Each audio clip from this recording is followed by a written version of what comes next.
Hello mga kaibigan, maligayang pagdating sa aking channel. Bumalik si Tuba Buyek Usten sa entablado ng teatro pagkatapos ng 5 taon sa dulang Cactus Flower.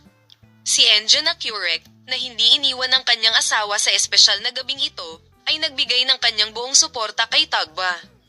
Nakikita kong napakatalino ni Tagba. Siyempre, ayaw niyang may taong may talent na nakaupo sa bahay.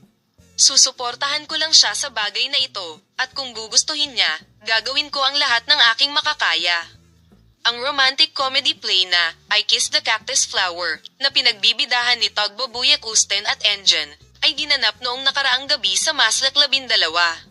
Si Tagba Buyek Usten, na lumabas sa entablado ng teatro pagkatapos ng 5 taon, ay hindi pinabayaan ng kanyang asawa sa espesyal na gabing ito.